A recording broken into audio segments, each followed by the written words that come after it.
there, I'm Ed from TNL Now, and today we're gonna be reading. As you can see from these books, I actually got a book in my hand right now. It's called The Concise History of the World, History Brought to Life by Jeffrey Parker. So, let's read.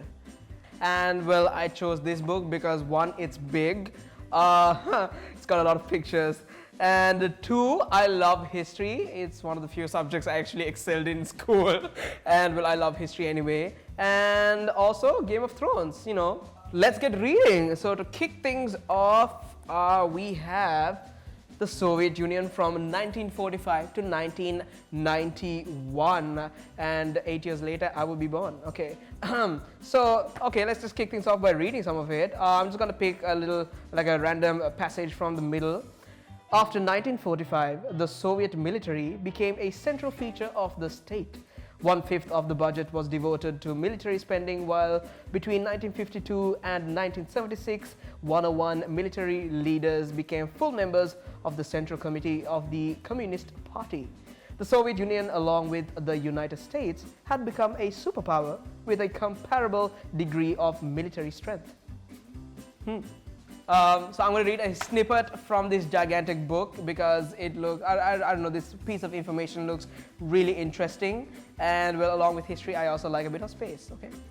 Russia's East European satellites were obliged to supply high-quality engineering products and expert personnel, as well as more basic items which immensely assisted the USSR's economic progress. The development of the atom bomb in 1949, of the first satellite, the Sputnik, in 1957, and of the first manned space flight in 1961 all indicated the ability of Russian space to innovate. Wow.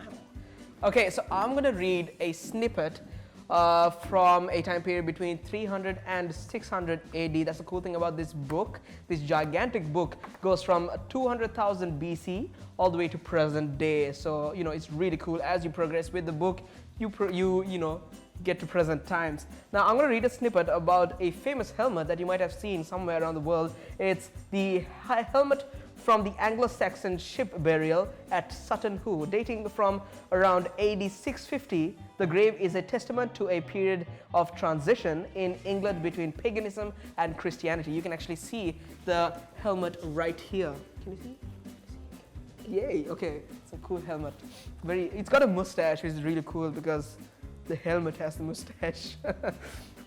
And they also go on to talk about how the Latin tongue survived almost everywhere, while Christian monasteries and Islamic scholars transmitted knowledge of classical culture to future generations. So you can find so much information in this book.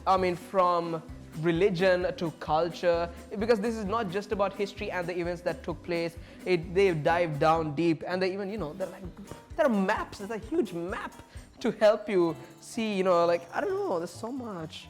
So they talk about James Watt's rotative steam engine in 1765. Now that just goes to show that this book is not only about just giving you the facts about the events, it just goes to show the impact these events had on cultures and, various religious beliefs and things like that.